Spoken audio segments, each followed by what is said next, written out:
Hello everyone. आज हम 12th biology का मॉडल पेपर सोल्व करेंगे और ये देखेंगे किस प्रकार के क्वेश्चन एग्जाम में पूछे जाते हैं और किस प्रकार का एग्जाम में पेपर का पैटर्न रहेगा और क्वेश्चन कहाँ से पूछे जा रहे हैं, कौन से पार्ट से कैसे क्वेश्चन पूछे जा रहे हैं। चलो तो शुरू करते हैं, देखते हैं।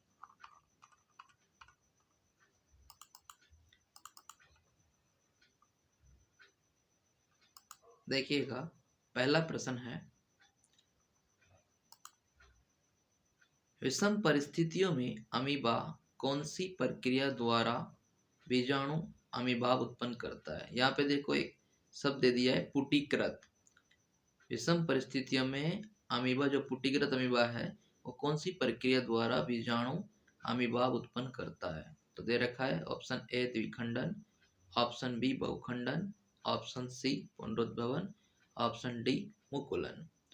तो यहाँ पर सामान्य परिस्थितियों में तो क्या होगा, द्विखंडन से क्या करता है अमीबा, नए अमीबा उत्पन्न करेगा, जबकि विषम परिस्थितियों में बहुखंडन से वो अमीबा उत्पन्न करता है। यानी कि इस प्रकार एक स्ट्रक्चर होगी जिसमें सिस्ट का निर्माण होगा, ऐसी छोटी छोटी सिस्ट यानी पुट्टी बनेगी और ये सिस्ट फॉर्मेशन ही हिंदी में कहलाती है पुट्टी भवन। क्या कहलाती है?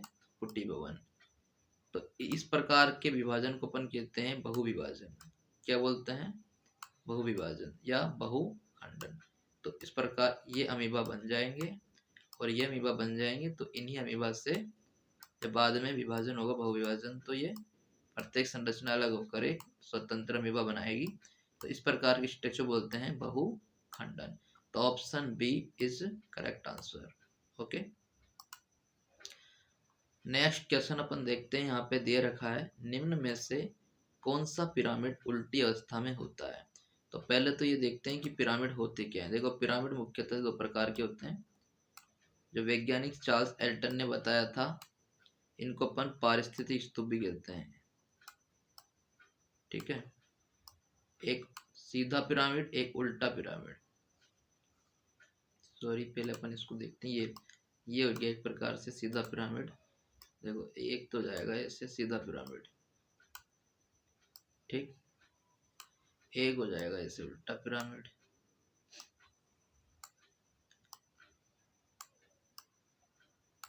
अब देखो, सीधे पिरामिड में नीचे की तरफ सबसे पहले हो जाएगा उत्पादक, फिर प्राथमिक उपभोक्ता, फिर द्वितीय उपभोक्ता, फिर तृतीय उपभोक्ता।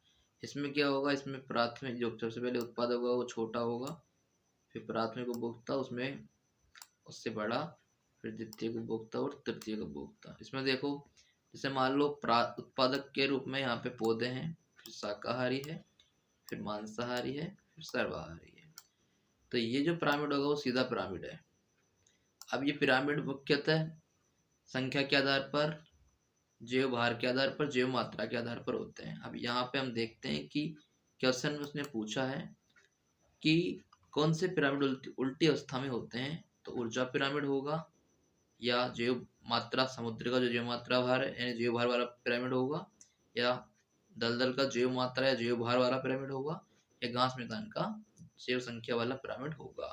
तो इस आंसर को मैं यहाँ से चेक करके बताता हूँ। देखो, इसका आंसर हो जाएगा वैसे तो ये वाला जो ऑप्शन बी है, जैव मात्रा समुद्र का, ये इसका करेक्ट आंसर। क्यों? क्योंकि देखिए, इसमें जो पिरामिड बनता है वो इस प्रकार का बनेगा,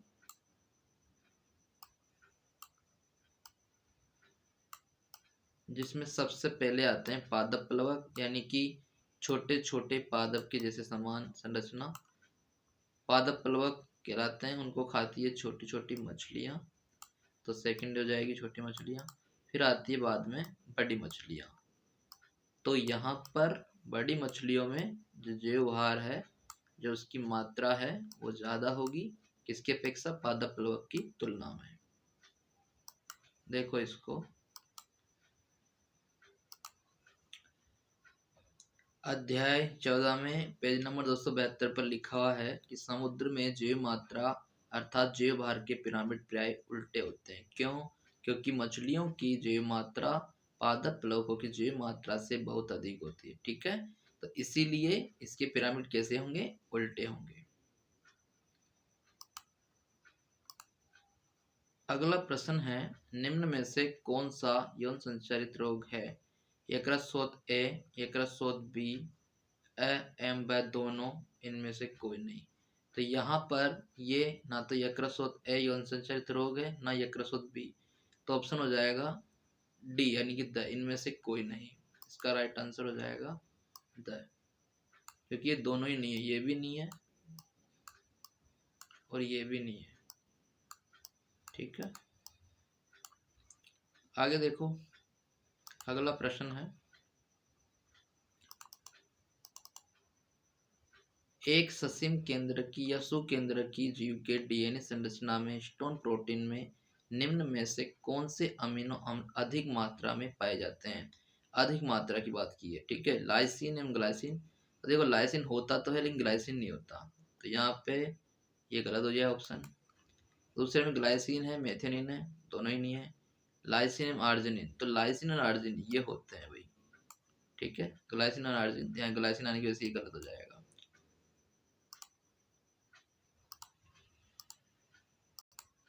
देखो यहाँ लिखा हुआ है, हिस्टोन में क्षारीय अमीनो अम्ल लाइसिन एवं आर्जिनिन अधिक मात्रा में मिलते हैं, ठीक है। तो लाइसिन और आर्जिनिन की अधिकता होगी। अगला प्रश्न है, निम्न में से कौन सा पदार्थ या पादप उत्पाद विभ्रम उत्पन्न नहीं करता है? ऑप्शन ए दे रखा है morphine, option B cocaine, option C atropa, ये है बेलेडीना, ऑप्शन डी धतूरा। तो यहाँ पे देखो, इसका आंसर हो जाएगा मॉर्फिन।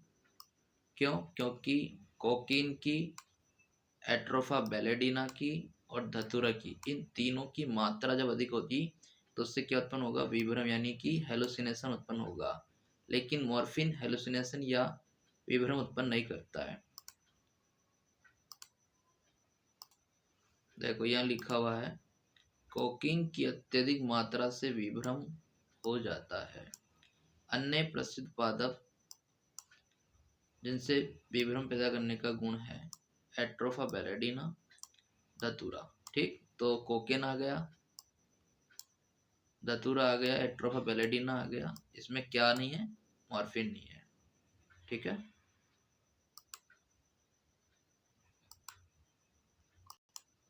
चलते हैं अगले प्रश्न की ओर। अगला प्रश्न इसने पूछा है, निम्न में से कौन से वैज्ञानिक या वैज्ञानिकों को पेनिसिलिन की खोज एवं प्रभावशाली एंटीबायोटिक के रूप में पुष्टि करने पर नोबेल पुरस्कार मिला?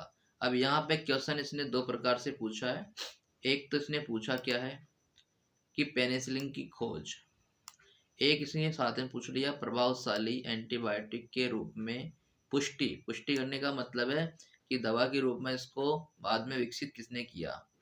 तो देखो आप इसका आंसर यहाँ से देखिएगा। वैसे पहले पढ़ लेते हैं, अलेक्जेंडर फ्लेमिंग जिन्होंने खोज की थी, और तो है ये अर्नेस्ट चेन ने और हॉवर्ड फ्लेवर ने, इन दोनों ने क्या किया था, बाद में इसको दवा के रूप में विकसित किया था। तो यहाँ पे आंसर होगा इसका डी, यानी ए बस है सभी। क्यों होगा उसको देख लेते हैं, बुक में इसका आंसर दे रखा है।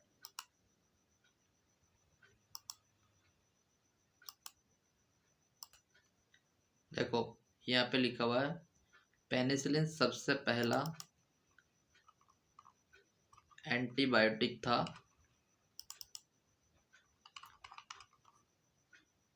है ना, जिसकी खोज एक प्रकार का हादसा घटना थी। अलेक्जेंडर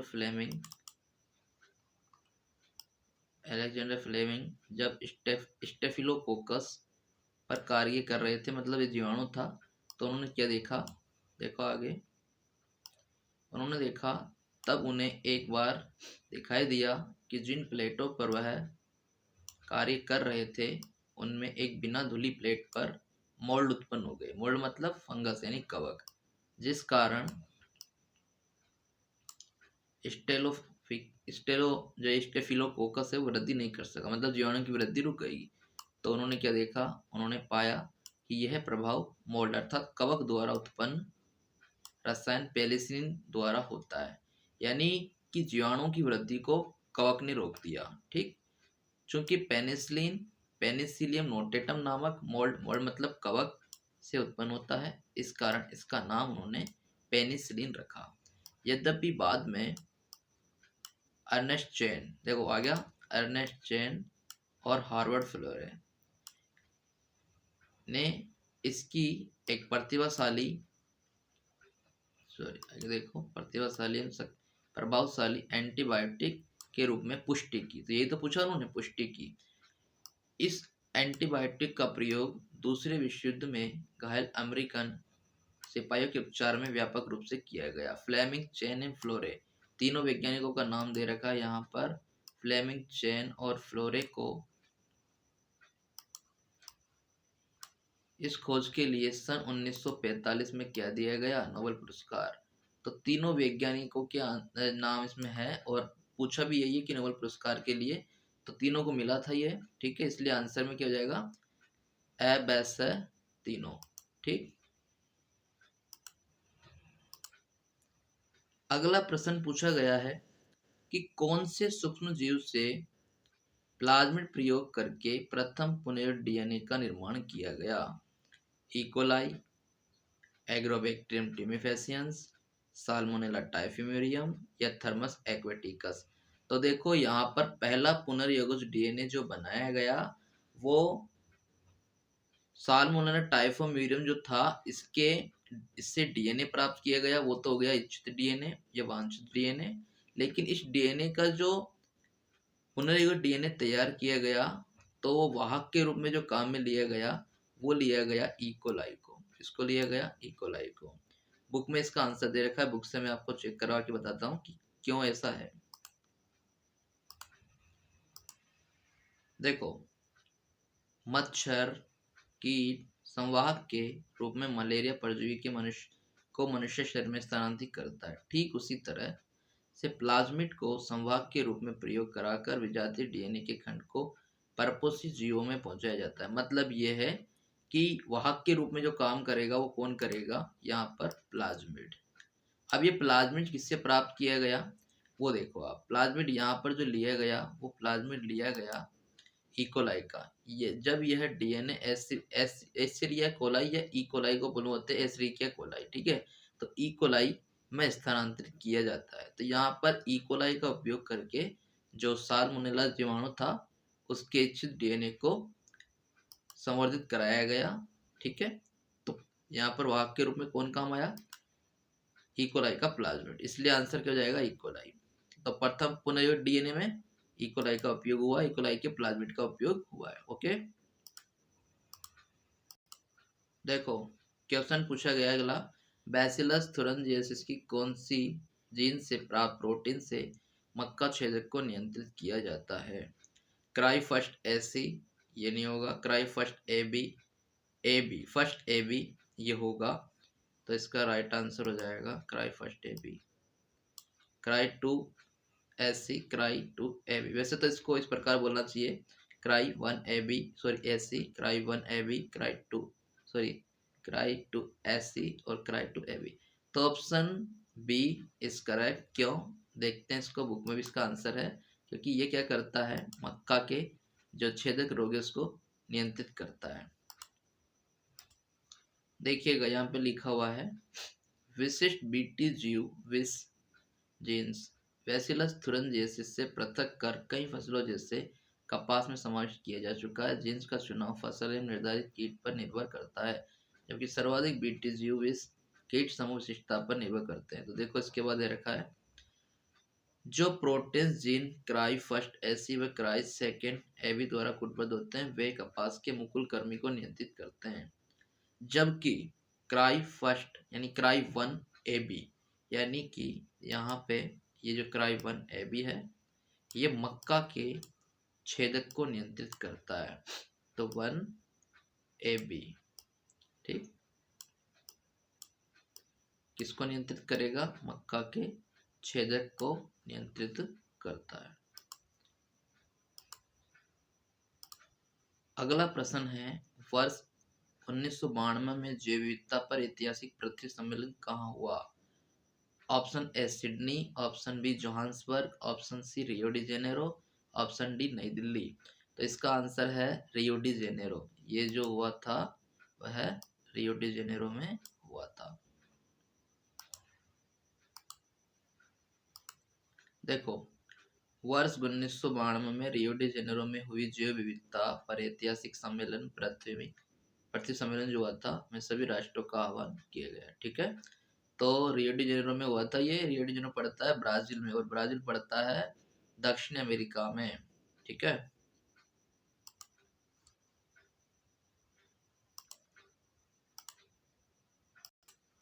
बढ़ते हैं अगले प्रश्न की ओर। रेगिस्तानों का अलग क्वेश्चन है, उनमें देखते हैं। क्वेश्चन नंबर फर्स्ट रेगिस्तान का देखो, में पुष्प रंग की वंशागति प्रभाविता को दर्शाता है। तो यहाँ पर आएगा स्वान पुष्प, स्नैपड्रैगन या एंटीराइनम। तीनों ही सही है, तीनों एक ही है। स्वान पुष्प बोल दो, एंटीराइनम बोल दो, इसमें पुष्प की वंशागति क्या होती है, प्रभाविता को दर्शाता है। देखो होता क्या है इसमें, देखो यहाँ पे लिखा हुआ है स्वान पुष्प यानी स्नैपड्रैगन या एंटीराइनम में पुष्प रंग की वंशागति अपूर्ण प्रभाविता को समझने के लिए अच्छा उदाहरण है। मतलब लाल पुष्प वाले पौधे और सफेद पुष्प वाले पौधों के बीच संकरण कराते हैं तो दोनों का मध्यवर्ती गुलाबी रंग यहाँ पे नजर आता है। इसलिए न तो यहाँ पे लाल रंग पूर्ण रूप से प्रभावी हो रहा है, ना तो लाल रंग पूर्ण रूप से प्रभावी है और ना ही सफेद रंग पूर्ण रूप से अप्रभावी है, तो बल्कि दोनों का मध्यवर्ती लक्षण है गुलाबी, वो भी साथ में प्रकट हो रहा है। तो इसलिए यहाँ पर ये क्या है, अपूर्ण प्रभाविता का उदाहरण है। अगला प्रश्न है, ऐसे ड्रग जो हमारे केंद्रीय तंत्रिका तंत्र में और जठरांत्र पथ में मौजूद विशिष्ट रिसेप्टर से बंध जाते हैं। तो ये होंगे भाई ओपियोइड्स से। क्या होंगे, ओपियोइड्स। देखो इसका आंसर है ओपियोइड्स। देखो ये लिखा हुआ है ओपियोइड्स ऐसे ड्रग है जो हमारे केंद्रीय तंत्रिका तंत्र और जठरांत्र पथ में मौजूद विशिष्ट ओपियोइड्स ग्राहियों रिसेप्टर से बंध जाते हैं। ठीक है,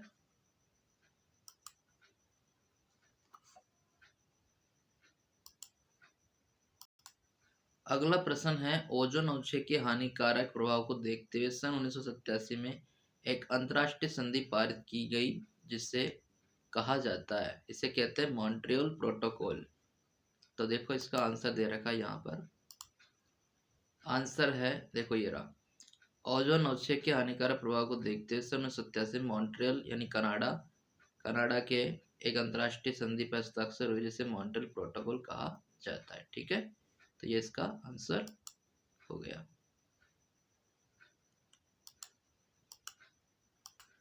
अगला प्रश्न पूछा गया है, स्टैनफोर्ड के पारिस्थितिकविद पॉल एहरलिच द्वारा परिकल्पना प्रस्तुत की। इसे पॉल एहरलिच भी कहते हैं और यहाँ पे पॉल एहरलिच लिखा हुआ है, दोनों सही है। अब इसमें देखो इन्होंने जो परिकल्पना दी थी, वायुयान की जो परिकल्पना थी जिसे अपन रिबेट पॉपर परिकल्पना कहते हैं।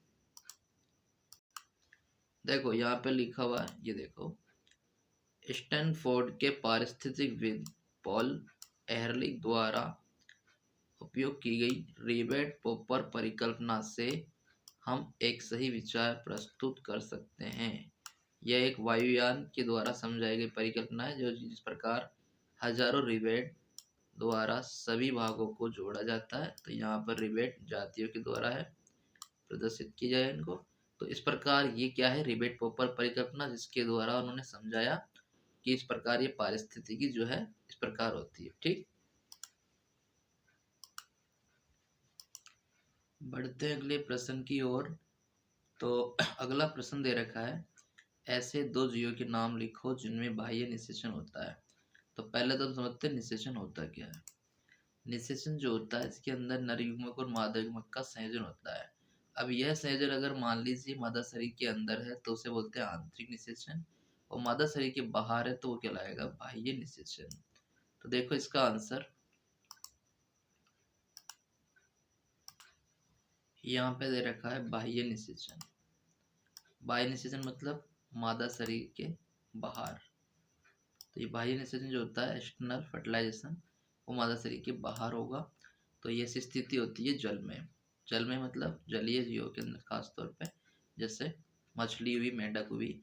देखो दे रखा है यहाँ पे पोनीफिश, मेंढकों में ये होता है। होता क्या है, भारी संख्या में यहाँ पर अंडाणु और शुक्राणु को जल में छोड़ा जाता है, तो जल में ही वहाँ पे निषेचन होता है। ठीक है, तो बाह्य निषेचन किसमें पाया जाएगा, मछली और मेंढक।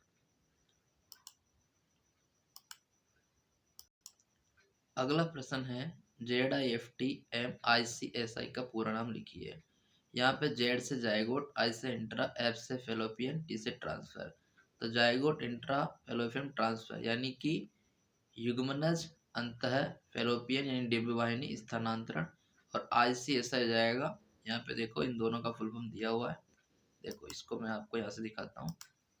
देखो ये लिखा हुआ है zygote intra fallopian transfer ZIFT। इसे क्या बोलेंगे, इसे अन्य शब्दों में बोलते हैं यहाँ पर जायगोट माने युग्मनज, इंट्रा यानी अंतः, डिम्बवाहिनी स्थानांतरण। ठीक। और दूसरा उसने जो पूछा था वो पूछा है ICSI। तो ICSI को देखो, ICSI का हो जाएगा अंतः कोशिकीय, अंत यानी इंट्रा सेलुलर स्पर्म निक्षेपण, ICSI। ठीक है, इंट्रा सेलुलर स्पर्म इंजेक्शन, तो अंत कोशिकीय शुक्राणु निक्षेपण, यह ICSI का हो जाएगा। तो ऐसे यहाँ पे जो भी दे रखे से IUI गर्भाशय वीर्य सेचन, तो इस प्रकार की जो छोटी छोटी शॉर्ट फॉर्म है ये पूछी जा सकती है। बढ़ते हैं अगले प्रश्न की ओर। अगला प्रश्न है यहाँ पर, उन वैज्ञानिकों के नाम बताओ जिन्होंने लक्षणों की वंशागति संबंध में मेंडल के परिणामों की पुनः खोज की। यानी मेंडल के नियमों की पुनः खोज के नाम से जो वैज्ञानिक जाने जाते हैं वो कौन कौन से हैं। तो देखो इसमें 3 वैज्ञानिक आते हैं, कार्ल कोरेंस, वॉन सेरमॉक और एक ह्यूगो डी ब्रिज। देखो यार सन 1900 में 3 वैज्ञानिकों de Vries, Carl Correns, von Tschermak, इन्होंने मेंडल के परिणामों की पुनर्खोज की। ठीक है। अगला प्रश्न है, आनुवंशिक कोड AUG के 2 कार्य लिखो। तो देखो AUG जो होता है प्रारंभिक कोडन होता है, यही अनुलेखन को प्रारंभिक करता है, और ये मेथियोनिन अमीनो अम्ल को कूट लेखन भी करता है, मतलब कोडित भी करता है। देखो AUG दोहरा कार्य करते हैं, यह मेथियोनिन अमीनो अम्ल का कूट लेखन करेगा, एक प्रारंभिक प्रकूट अर्थात प्रारंभिक कोडन के रूप में भी ये कार्य करता है। तो इसलिए इसको क्या बोलते हैं कि यहाँ पर अनुलेखन का जो प्रारंभ है वो AUG से होता है। ठीक। चलते हैं अगले क्वेश्चन की और। अगला प्रश्न है, मुक्त जीवी एवं सहजीवी सूक्ष्म जीवों के दो उदाहरण लिखिए। मुक्त जीवी का मतलब है जो स्वतंत्र रूप से पाए जाते हैं, जो किसी के साथ सहजीवन मतलब किसी के साथ भी नहीं रहते बल्कि स्वतंत्र रूप से पाए जाते हैं। सहजीवी का मतलब है जो जीव साथ साथ रहते हैं। ठीक है। तो देखो इसमें देखो दे रखा है अन्य जीवाणु, उदाहरण एजोस्पाइरिलम, एजोबैक्टर, इसी प्रकार एजोमोनास भी होगा। तो मृदा में मुक्त अवस्था में रहते हैं, तो मुक्त अवस्था में रहने वाले क्या हो जाएंगे, मुक्त जीवी। ठीक है। जबकि यहाँ पे देखो सहजीवी संबंध दे रखा है, माइकोराइजा यानी कवक मूल, इसमें ग्लोमस वंश की कवक होगी और उस श्रेणी के पौधे होंगे। ठीक इसी प्रकार जो ग्रंथिल वाले जो मटरकुल के पादप है उनमें क्या होगी, जो ग्रंथियां होगी, ग्रंथियों में राइजोबियम जीवाणु होता है। तो राइजोबियम जीवाणु और मटरकुल के पादप के बीच अर्थात लेग्यूमिनोसी के पादपों के बीच भी संबंध पाया जाता है। तो ये तो जाएगा राइजोबियम, तो जाएगा सहजीवी, माइकोराइजा जाएगा सहजीवी, और एजोस्पाइरलम और एजोबैक्टर, एजोमोनास ये जाएंगे मुक्त जीवी। ठीक है।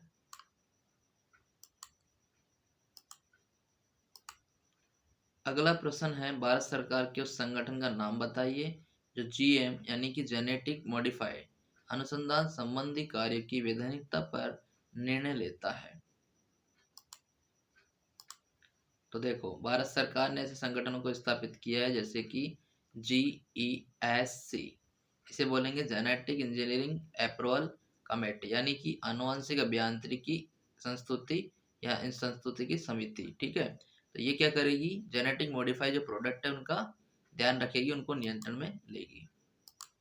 अगला प्रश्न है, तुंगता बीमारी कौन से क्षेत्र में होती है, इस बीमारी का एक कारण लिखिए। तो आपने देखा होगा कुछ क्षेत्र जो पहाड़ी क्षेत्र होते हैं, पहाड़ी क्षेत्रों में अधिक ऊंचाई होने पर तुंगता बीमारी होती है।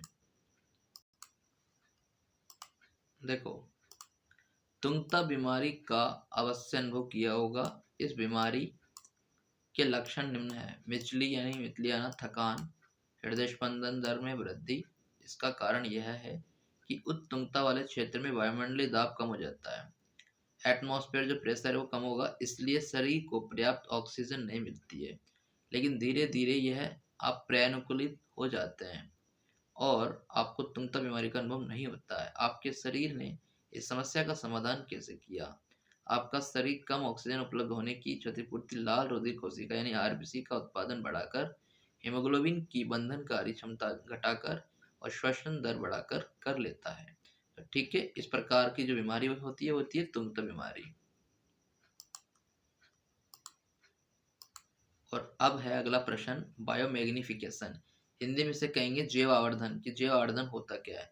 तो देखो, रसायनों का जो सांद्रण है, रसायनों की मात्रा है उसका बढ़ना, वो कहलाएगा जैव आवर्धन।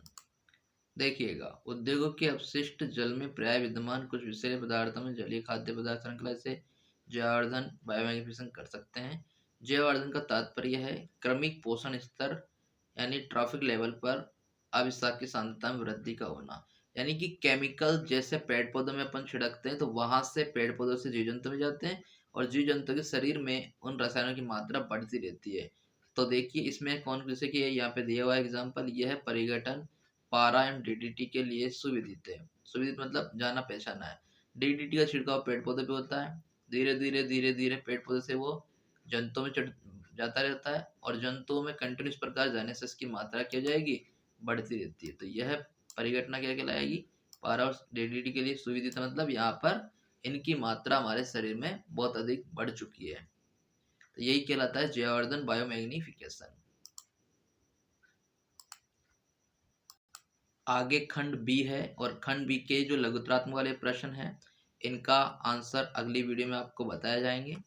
और इसके बाद खंड स है जहाँ दीर्घ उत्तरीय प्रश्न है और फिर आ जाएंगे लास्ट में खंड द के निबंधात्मक प्रश्न।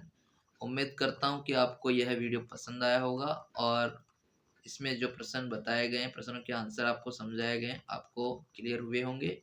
और एक बात और है कि ज़्यादातर जो प्रश्न पूछे गए हैं वो आपको मैंने विद प्रूफ किया है कि यहाँ पर किस प्रकार से बुक के लाइन टू लाइन आप अगर पढ़ते हो तो बुक से आपको सारे क्वेश्चन मिल जाते हैं।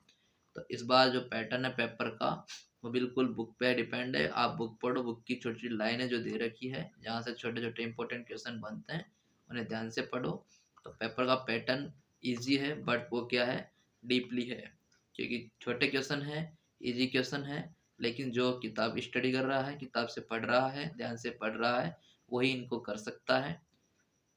ओके स्टूडेंट, ठीक है, मिलते हैं नेक्स्ट वीडियो में, तब तक के लिए धन्यवाद। आगे जो भी प्रश्न रह रहे हैं उन प्रश्नों के उत्तर मैं आपको अगली वीडियो में दूंगा, जिनका लिंक इस वीडियो के डिस्क्रिप्शन में आपको मिलेगा। ओके, जो भी प्रश्न रह रहे हैं उन सभी के आंसर आपको बताए जाएंगे जरूर। ठीक।